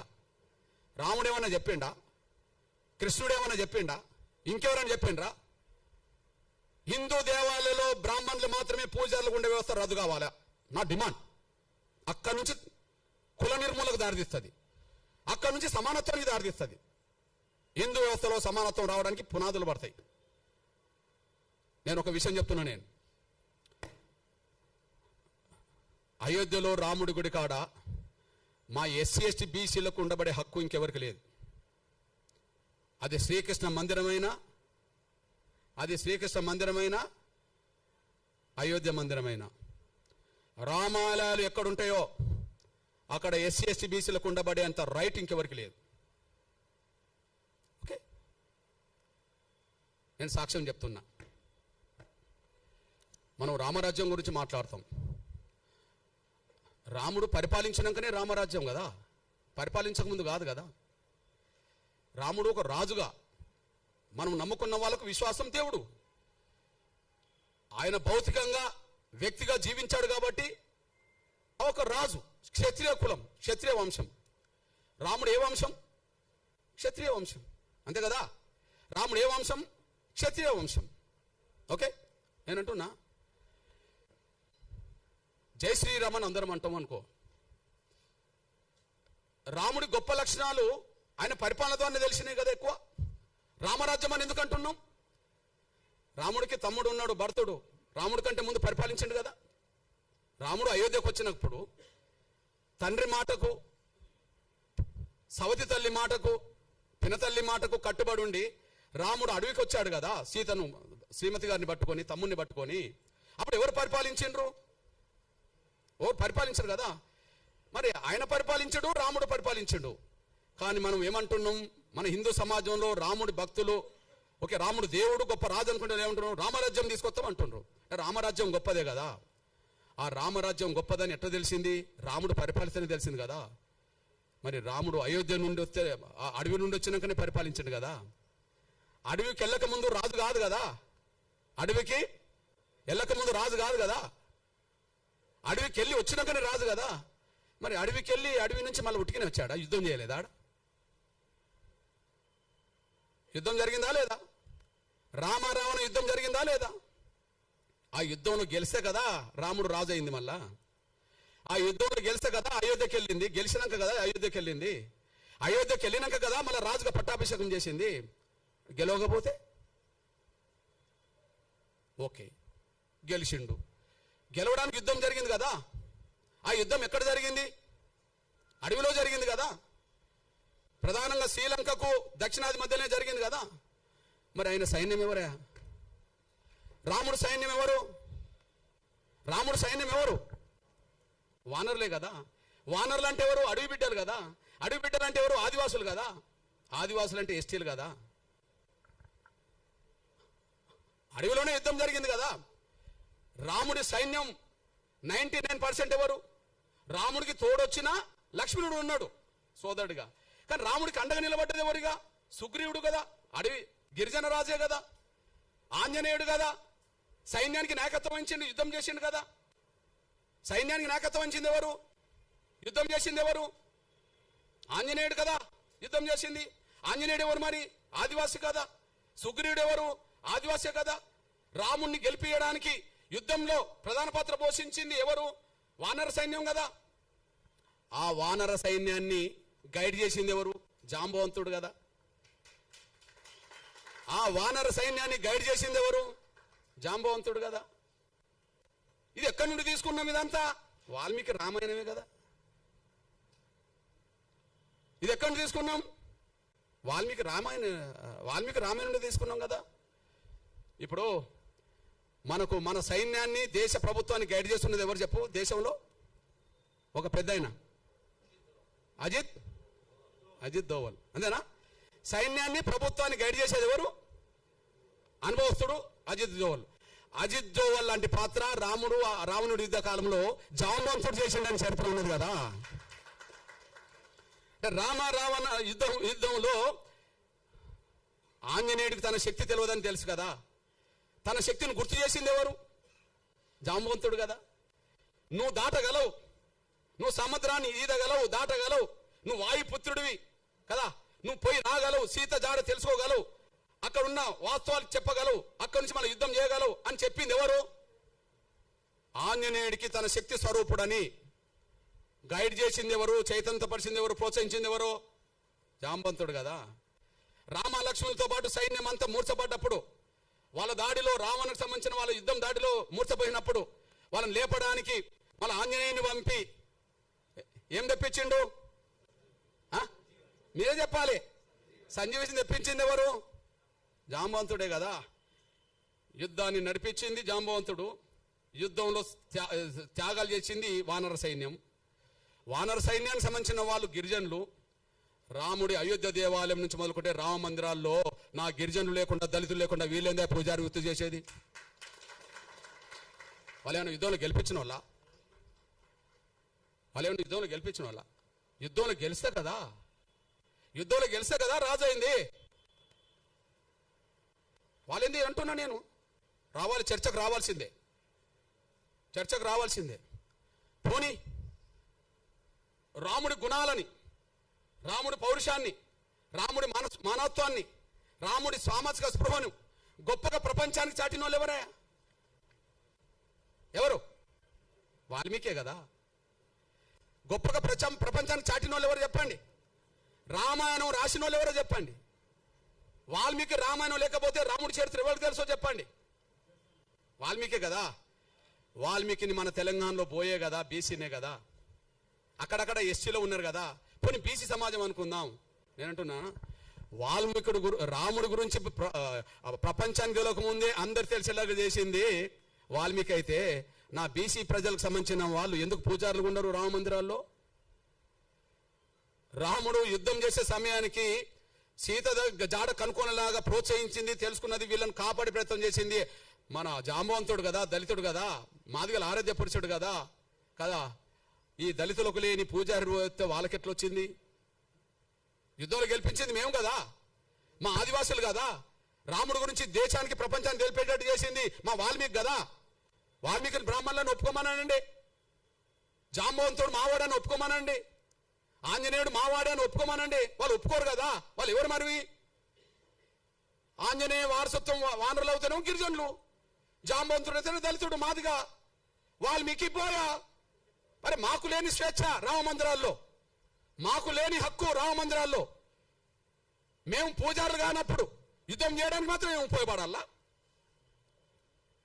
యుద్ధం చేయడానికి ఉపయోగపడాలా? సావు బతుకులు ఉన్న వాళ్ళని కాపాడడానికి ఉపయోగపడాలా? యుద్ధంలో గెలిపించడానికి ఉపయోగపడాలా? చరిత్ర రాయడానికి ఉపయోగపడాలా?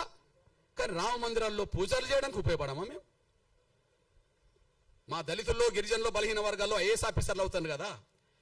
ఈ దేశ రాష్ట్ర కేంద్ర ప్రభుత్వ సర్వీసులో ప్రధానంగా బ్యూరోక్రాట్స్ అంటే ఎవరంటారు? ఐఏఎస్ఏ కదా కదా. మరి దళిత గిరిజన వర్గాలకు చదువుకుంటే ఐఏఎస్లు అవుతాను కదా, పూజారులు గారా? పూజారులు గారా అంటున్నా నేను. అందువల్ల మీకు విజ్ఞప్తి చేస్తున్నా, రామ అవతారమే తర్వాత కృష్ణ అవతారంగా మారింది. రాముడు కృష్ణుడు వేరు కాదు కదా. రాముడి కాలంలో రాముడు, కృష్ణుడి కాలంలో కృష్ణుడు. కానీ రాముడే చెప్తాడు కదా, నేను మరో జన్మలో కృష్ణుడికి వస్తాడని చెప్పి.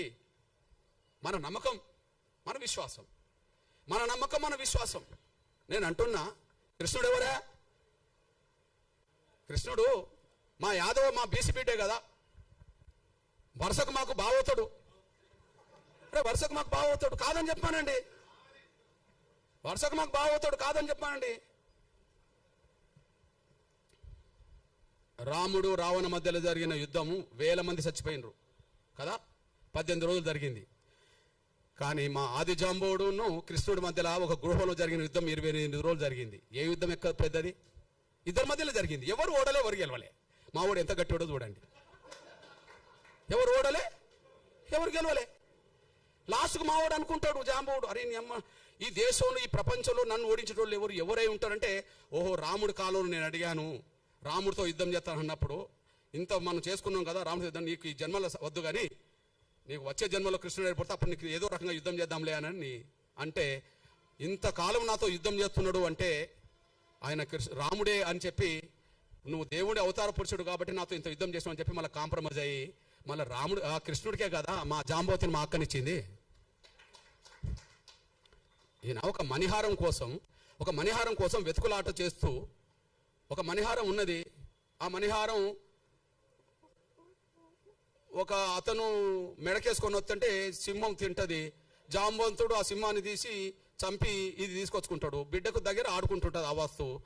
ఈయన వెతుకుతూ వస్తుంటాడు, వెతుకుతూ జాంబవంతుడు కనిపిస్తాడు. జాంబవంతుడు కృష్ణుడి మధ్యలో యుద్ధం జరుగుతుంది, 28 రోజులు జరుగుతుంది, గుహలో జరుగుతుంది. యుద్ధంలో ఎవరు ఓడింది లేదు, గెలవలేదు. కాకపోతే మా జాంబవంతుడు అనుకుంటాడు, ఈ ప్రపంచంలోనే నాతో యుద్ధం చేసే వాళ్ళు ఎవరు లేరు, ఎవరైనా చేస్తుంటే దేవుడి రూపమే నా దగ్గరకు వస్తారు కాబట్టి నేను గత జన్మలో నేను రాముడిని అడిగాను, కృష్ణుడికి వస్తాను కాబట్టి కృష్ణుడు ఏంటంటే నేనే అని చెప్పి ఆయన చెప్పుకుంటాడు. అప్పుడు బహుమానంగా ఏమిస్తాడు మా జాంబవంతుడు? ఎవరినిస్తాడు? ఎవరినిచ్చి పెళ్లి చేస్తాడు? మా జాంబవంతుడి నుంచి పెళ్లి చేస్తాడు. ఇవన్నీ రామాయణం మహాభారతంలో ఉన్నది కదా. మరి జాంబవంతుడు మా బిడ్డ మా అక్కనిచ్చిందంటే ఎవరు మాకేమవుతాడో కృష్ణుడు చెప్పండి. మా జాంబవంతుడు మా పెద్ద ఆయన మా పెద్ద నాన్న అనుకుందాం. మా జాంబవంతుడి బిడ్డ మాకు పెద్ద అక్కే కదా. మా పెద్ద అక్కను 8వ భార్యగా చేసుకున్నది మా కృష్ణుడే కదా. కృష్ణుడు మాకు బావ అవుతాడు కదా. మా బావ ఉన్న కాడ మేము ఎందుకు పూజారులం కావాలి? నాకు అర్థమవుతుంది. మా బావ ఉన్న కాడ మేము ఎందుకు పూజారులు కామే? మా బావ దగ్గర కూడా మీరేనా వాళ్ళ పూజ వృత్తి చేయడానికి? రాముణ్ణి గెలిపిస్తాం, రాముణ్ణి కాపాడుతాం, మళ్ళీ ఆయన దగ్గర ఉండొద్దు, మేము ఇటు పోవద్దు, ఆడు ఉండొద్దు. ఇది పెద్ద డ్రామా వీళ్ళది. ఎడిపోవద్దు, వీడు మతం మార్చుకోవద్దు, మళ్ళీ వీడు ఉండద్దు, ఈ పూజారి కాడికి రావద్దు. ఇది చెల్లదు. రాముడితో మాకున్న సంబంధాలు మీకెక్కడి? కృష్ణుడితో మాకున్న సంబంధాలు మీకెక్కడి? రాముడితో మాకున్న సంబంధాలు మీకెక్కడి? వాల్మీకి రామాయణ ప్రకారంగా. కృష్ణుడితో మాకుండబడే బంధుత్వం మీకెక్కడిది? మహాభారత పరంగా కదా. కేవలం కుల వ్యవస్థ ఉండడం వల్ల కుల వ్యవస్థ మొదలైంది. కుల వ్యవస్థ ఉండడం వల్లనే కుల వ్యవస్థ మొదలైంది. రాముడికి కులానికి సంబంధం లేదు అంటున్నాం కదా. మరి ఎట్లా వచ్చిందో దాన్ని తొలగించుకోవాలి కదా. కృష్ణుడికి కులానికి సంబంధం లేదన్నాం కదా, మరి ఎట్లా వచ్చిందో తొలగించుకోవాలి కదా. ఆ కుల వ్యవస్థ ప్రభావం మన దేశాన్ని ముంచింది కదా. అఖండ భారత్ లేకుండా చేసింది కదా. ఉన్న భారత్ కూడా లేకుండా పోయింది కదా. ఈ కుల వ్యవస్థను ఇంకా కొనసాగితే ఇంకో 100 ఏళ్లకు ఉన్న భారత్ ఉంటుందని గ్యారెంటీ లేదు కదా. ఇది చెప్తున్నాను ఆయన, అది ఆలోచించుకోండి. ఉన్నాం నిజం, ఎవరన్నా ఏమనుకోండి, నా అభిప్రాయం ఇది. అందువల్ల ఇది రాజ్యాంగ విరుద్ధమైన తీర్పు, రాజ్యాంగ విరుద్ధమైన ఆర్డర్. ఓకే, ఇది వివక్షతో కూడిన తీర్పు, వివక్షతో కూడిన ఆర్డర్. ఇది ఆర్టికల్ 25, ఆర్టికల్ 14, 15 ప్రకారం రాజ్యాంగ విరుద్ధం తీర్పు. పోనీ అంబేద్కర్ అభిప్రాయానికి విరుద్ధం, కమిషన్లకు కూడా విరుద్ధం కదా.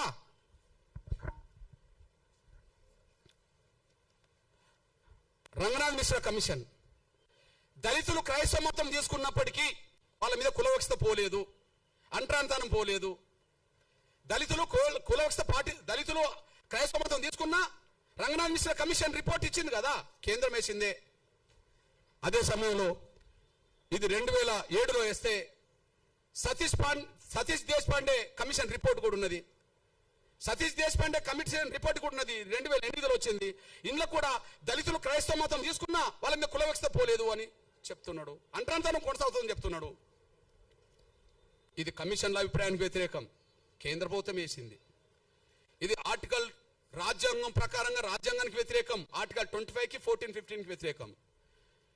ఈ 1950 రాష్ట్రపతి ఆర్డర్ అనేది అంబేద్కర్ అభిప్రాయాలకు విరుద్ధం. ఇది మా స్వేచ్ఛకు విరుద్ధం, ఇది మా హక్కులకు విరుద్ధం. ఈ విషయంలో మీకు ఒక విషయం గుర్తు చేస్తున్నా. నేను అంటున్నా, మన సనాతన ధర్మాన్ని బయట ప్రచారం చేస్తుంటాం, హిందూ ధర్మాన్ని ఇక్కడ కుల వ్యవస్థ గురించి అక్కడ చెప్పకుండా హిందూ ధర్మం గొప్పతనం గురించి మాట్లాడుతుంటాం. నేను అంటున్నా, ఈ మధ్య కాలంలో 100% ఫండమెంటల్గా ముస్లిం దేశాలుగా ప్రవక్త దేశాలుగా ఉన్న కాడ మన హిందూ దేవాలయాలు ఏర్పడుతున్న విషయం మనం మర్చిపోవద్దు. 2024లో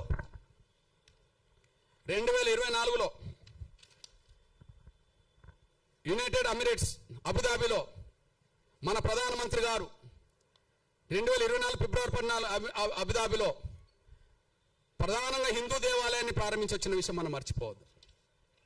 చూడండి, ఆ ఆలయము 27 ఎకరాల్లో నిర్మించబడ్డది. యుఏ ప్రభుత్వం భూమి ఇచ్చి మద్దతు ఇచ్చింది. ఇది హిందూ ముస్లిం దేశాల సాంస్కృతిక సంబంధాలకు చిహ్నంగా నిలబడ్డది. ఏ దేశంలో? గౌరవ ప్రధానమంత్రి నరేంద్ర మోడీ గారు ఎక్కడికి వెళ్ళాడు? మన ప్రధానమంత్రి గారు అక్కడ హిందూ దేవాలయాన్ని ప్రారంభించడానికి వెళ్ళాడు కదా.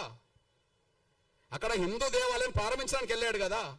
అక్కడ 27 ఎకరాల్లో మన హిందూ దేవాలయం నిర్మించుకున్నారు కదా. దానికి అక్కడ ఉండబడే ముస్లిం ప్రభుత్వమే భూమి 27 ఎకరాల భూమి ఇచ్చింది కదా. ఆ ప్రారంభోత్సవానికి అక్కడ ఉండబడే రాజు కూడా వచ్చాడు కదా. ఏ రాజు? ముస్లిం రాజే కదా. ఆడ ప్రారంభోత్సవానికి ముస్లిం రాజే వచ్చాడు కదా. ఇప్పుడు పాశ్చాత్య దేశాల్లో అమెరికా క్రైస్తవ దేశం అని మనం అంటున్నాం అనుకోండి, అక్కడ హిందూ దేవాలయాలు కట్టుకుంటే ఎవరు అడ్డం పడలేదు కదా. ఆడ ఫలాని మతం ఉంటేనే మీకు ఉద్యోగాలు ఇస్తామని చెప్పలేదు కదా. అమెరికా పౌరుగా ఎవరు సభ్యత్వం తీసుకున్నా ఆడ కులంతో మతంతో ఏదంతో సంబంధం లేకుండా, ఆడ కులమైనది లేదు, ఏ మత విశ్వాసాలతో సంబంధం లేకుండా అన్ని రైట్స్ అమెరికా ఇస్తున్నది కదా. అమెరికా అన్ని రైట్స్. ఇప్పుడు మన తెలుగు ప్రజల్లో బాగా చదువుకున్న పిల్లలు, ఉన్నత వర్గాల పిల్లలు ఎక్కడికి పోవాలనుకుంటారు? అమెరికాకు పోవాలనుకుంటున్నారు. ఇక్కడ పోయేట వాళ్ళందరూ ఎవరు? మెజారిటీ హిందువులు. ఆడ ఉద్యోగాలు చేసే వాళ్ళు ఎవరు? ఇక్కడ నుండి పోయి హిందువులే. మీరు హిందువులు కాబట్టి మీకు ఉద్యోగాలు ఇవ్వము అని చెప్పి గ్రీన్ కార్డు ఉంటే మీకు ఇస్తాము అనేది ఎవరైనా వాళ్ళ భారత పౌరు, ఈ దేశం భారత పౌరులకు ఇస్తుంది, ఇంకోరికి ఇవ్వదు కదా. ఆడ అమెరికా, ఇండియా నుంచి అమెరికా పౌరులుగా మారినా కూడా వాళ్ళకి ఇస్తుంది కదా. నీ కులం నీ మతం ఇతర అడగదు కదా. అంటే మనం మత విశ్వాసాల పేరుతో కుచించుకోబోతున్నాం. ఆ కుచించుకునే మనస్తత్వాన్ని తగ్గించుకోవాలా. విశాలమైన హృదయం రావాలి, విశాలమైన మనస్తత్వం రావాలి. ప్రపంచ మానవులు ఎవరు ఏ విశ్వాసాన్ని కలిగి ఉన్నా అందరూ సమానమే అనే భావనతో ఉండాలి. ఒకరు ఎక్కువ తక్కువ అనే భావన కాకుండా ఎవరు ఏ విశ్వాసం కలిగి ఉన్నా రాజ్యాంగం చెప్పినట్టుగా అన్ని మతాలను విశ్వసించి గౌరవించే విధంగా ఉంటే సరిపోతుందని చెప్పి రాజ్యాంగం రాసింది అంబేద్కర్. దానికి అనుగుణంగానే పరిపాలన జరగాలి. కానీ ఒక దళితుల మీదనే వివక్షత ఆంక్షలు ఉండొద్దని, మీరు పెట్టదలుచుకుంటే అందరి మీద పెట్టే స్థాయి వస్తే ఒకసారి పెట్టి చూడండి అని, ఒక దళితుల మీదనే ఆంక్షలు వద్దని, మీరు పెట్టదలుచుకుంటే అందరి మీద పెట్టే స్థాయికి మీరు రావాలని, అందరి మీద పెట్టడం కూడా ధర్మం కాదని, ఎవరి విశ్వాసాలైనా కలిగి ఉండడానికి అవకాశం రాజ్యాంగం ఇచ్చిందని చెప్పి మేము భావిస్తూ, మేము దళిత క్రైస్తవులకు విజ్ఞప్తి చేస్తున్నా నేను 100 ఏళ్ల నుండి ఈ సమస్య పరిష్కారం కాకపోవడానికి కారణమైంది. 100 ఏళ్ల నుండి ఈ సమస్య పరిష్కారం కాకపోవడానికి కారణమైంది. 1950లో హిందువులు తప్ప మిగతా వాళ్ళందరూ ఎస్సీలు కాకుండా పోయారు. కానీ పంజాబ్లో అక్కడ దళిత సిక్కులు యుద్ధం చేశారు. వెంటనే 56లో దళిత సిక్కులు ఎస్సీ హోదా సంపాదించుకున్నారు. 1990 వచ్చేటప్పటికి దళిత బౌద్ధులు పోరాటం చేశారు. ఆ పోరాటానికి చిహ్నంగా దళిత బౌద్ధులు కూడా ఎస్సీ హోదా సంపాదించుకున్నారు. ముందు కేవలం హిందువుల వరకే పరిమితమైన, హిందూ దళితుల వరకే పరిమితమైన ఎస్సీ హోదా ఆ తర్వాత పంజాబ్లో పోవటం జరగడం వల్ల అక్కడ 56లోనే వచ్చింది. మహారాష్ట్ర కేంద్రంగా న్యాయ బౌద్ధులు మేము దళితులము, మా హోదా దళిత హోదా ఉండాలని చెప్పడం చేస్తే మహారాష్ట్ర కేంద్రంగా ఇవాళ ఎస్సీ హోదా దేశవ్యాప్తంగా బౌద్ధులు సంపాదించుకున్నారు. ఇక్కడ చెప్పదలుచుకున్నది ఏంటంటే, పంజాబ్ దళితులు పంజాబ్కే పరిమితం ప్రధానంగా. నయా బౌద్ధులు మహారాష్ట్రలోనే ఎక్కువ మంది ఉన్నారు అంబేద్కర్ వల్ల. నేనంటున్నా, ఒక్క రాష్ట్రంలో ఉండబడే పంజాబ్ దళితులు ఎస్సీ హోదా సంపాదించుకున్నారే పోరాటం చేసి. ఒక్క రాష్ట్రంలో మహారాష్ట్రలో ఉండబడే ప్రధానంగా దళితులు బౌద్ధులకు ఎస్సీ హోదా సంపాదించుకున్నారే, మరి దేశవ్యాప్తంగా అన్ని రాష్ట్రాల్లో దళిత క్రైస్తవులు ఉన్నారు, ఎస్సీ హోదా ఎందుకు సంపాదించుకోలేకపోయారు? ఒక్క రాష్ట్రంలో ఉండబడే పంజాబ్ దళితులు ఎస్సీ హోదా సంపాదించుకోవడానికి ఏం చేశారు? వాళ్ళు పోరాటం చేశారు. మహారాష్ట్రలోనే న్యాయ బౌద్ధులుగా ఉండబడే దళితులు వాళ్ళు ఎస్సీ హోదా సంపాదించుకోవడానికి ఏం చేశారు? పోరాటం చేశారు.